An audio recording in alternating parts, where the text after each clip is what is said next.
Lovely ladies, kind gentlemen, and everyone beyond or between. Just when I thought I was out, they pulled me back in. It's me, your resident Jesus Christ Superstar Encyclopedia, or unskippable cutscene for the younger crowd. As you might have guessed, I've seen the reactions in seemingly every comment section on the internet to Cynthia Erivo's casting in the title role for this summer's Hollywood Bowl production. After witnessing a wave of unfiltered and, in my opinion, entirely unwarranted vitriol, I'm weighing in.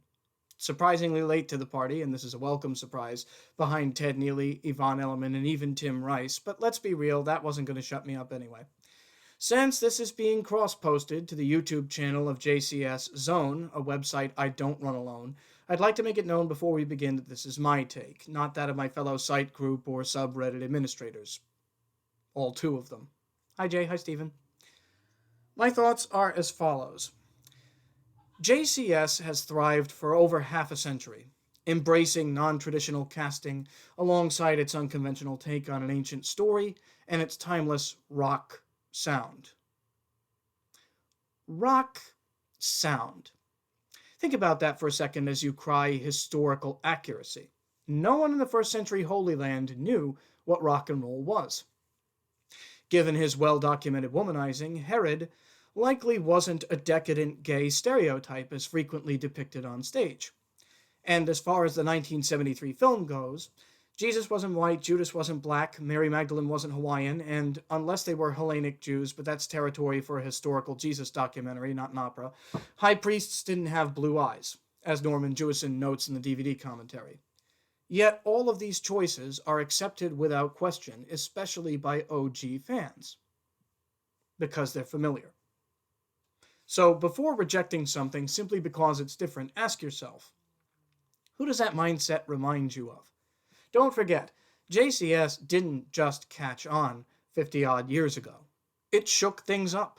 In its heyday, it sparked boycotts, picketing, bomb threats, and letter-writing campaigns from devout Christians across America. Why? Because it reimagined how this story was told. Young people connected with it, not just for its musical styling and accessible storytelling, but because they saw clear parallels between Jesus and the long-haired radicals on their TV screens, preaching change only to be silenced by the establishment. Whether intentional or not, JCS has always drawn lines between the past and modern political movements, so let's not clutch our pearls when contemporary casting follows that same tradition. Further, JCS has been gender-bent in every direction for decades, both professionally and in community theater.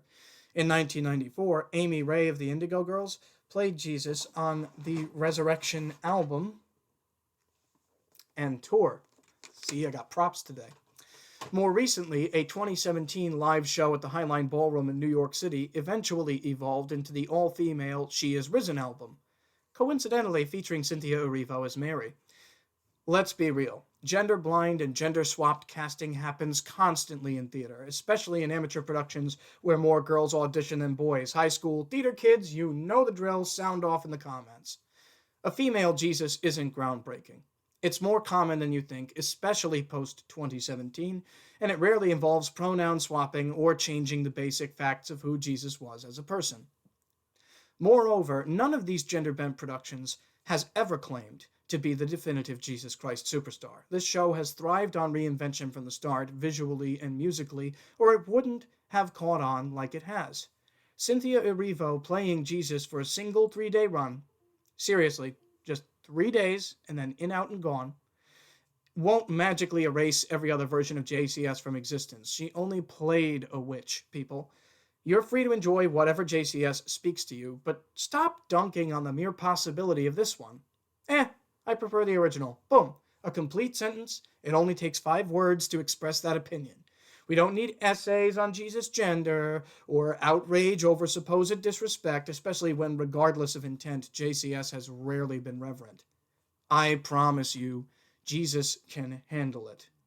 And if you're really about to cry blasphemy, which would be mighty ironic if you're a JCS fan, check out Mark chapter 3, verses 28 through 30, or Luke chapter 12, verse 10. Last but certainly not least, and this is just a personal pet peeve, honestly, the rest is general advice for everybody. Maybe this only bothers me, but it's worth saying. Ascribing motives to the authors or original cast members' public statements is not cool. Stop assuming they're just being diplomatic or afraid to speak out. You're not them. You don't know why they said what they said. And it's not your job to read between the lines to make it fit your opinion. For example, I could easily argue that Ted Neely's positive response on TMZ, "Hi Teddy, love you," perfectly aligns with his long-standing, often stated belief that JCS exists beyond him. We know how it's happening. Each of us knows how we feel about it. Congratulations. Move on.